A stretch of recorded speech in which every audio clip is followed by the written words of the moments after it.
Pemirsa Festival Seni Balijani FSJB ke-8 dinilai menjadi ruang yang efektif dalam mengasah kreativitas dan talenta generasi muda Bali di tengah pesatnya perkembangan teknologi digital.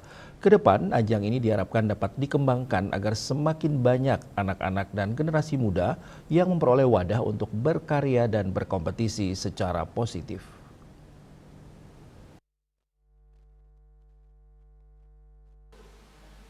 Ketua Dewan Kerajinan Nasional Daerah Dekranasda Provinsi Bali Nyonya Putri Swastini Koster menyampaikan apresiasinya terhadap pelaksanaan Festival Seni Balijani ke-8 yang dinilai mampu menghadirkan ruang berekspresi bagi talenta-talenta muda Bali. Menurutnya, kegiatan tersebut dapat menjadi inspirasi untuk dikembangkan menjadi festival yang dilombakan di tingkat kabupaten kota sehingga mampu memunculkan lebih banyak kreativitas dari generasi muda di berbagai daerah. Putri Koster menilai peran pemerintah Provinsi Bali dalam mewadahi kreativitas anak-anak dan generasi muda sangat penting, terutama di tengah gempuran penggunaan gawai yang semakin masif.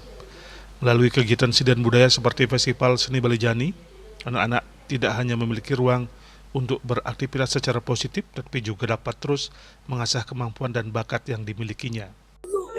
Senang sekali melihat talenta-talenta muda masih terasah, dan itulah gunanya pemerintah Provinsi Bali mewadahi talenta-talenta muda kita di tengah gempuran gadget sehingga anak-anak kita tetap beraktivitas. Jadi keilmuannya terasah, talentanya juga terasah. Jadi itu gunanya Balijani. Jadi senang sekali menonton barusan dan tergelitik untuk lebih memberi ruang dan dukungan kepada anak-anak kita. Terima kasih Provinsi Bali. Salah satu talenta muda yang tampil dalam lomba teater modern, Felis Danelia, mengaku bangga dapat berpartisipasi di ajang Festival Seni Balijani.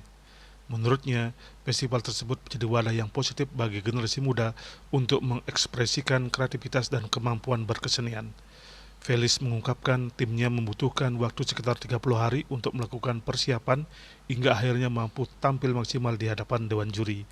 Ia juga berharap para seniman muda di Bali terus bersemangat berkarya demi melestarikan seni dan budaya Bali sehingga warisan budaya tersebut tetap terjaga dan dapat diwariskan kepada generasi mendatang. Bangga banget karena bisa tampil di Balijani. Karena untuk masuk ke sini juga nggak mudah ya, kita harus bikin proposal, harus mikirin konsep dan segala macam. Udah sih, tergantung kerja sama tim aja. Kalau timnya konsisten untuk latihan, sih dari SMP, dari SD udah sering tampil, jadi saya udah punya percaya diri yang cukup besar ya untuk tampil, terutama di acara besar kayak gini. Karena dengan adanya ini kita jadi tahu ya apa aja sih ada budaya di Bali, terutama naskah-naskah yang diambil ini adalah ada artinya, budaya Balinya, kita bisa melestariin, kita tahu apa aja sih budaya yang ada di Bali. Kayak tema cerita yang saya ambil yaitu tentang dimana anak itu, istri itu harus punya anak laki-laki di satu keluarga sebagai penerusnya, dimana itu bisa melahirkan budaya patriarki pada laki-laki. Semoga seniman muda bisa terus berkarya, mengembangkan cerita-cerita atau budaya Bali yang masih belum tersorot dari masyarakat saat ini. Festival Seni Balijani diharapkan terus menjadi ruang yang mendorong lahirnya talenta-talenta muda di bidang seni dan budaya. Melalui ajang ini, kreativitas generasi muda dapat terus berkembang sekaligus memperkuat upaya pelestarian seni dan budaya Bali di masa depan. Yana Bali TV.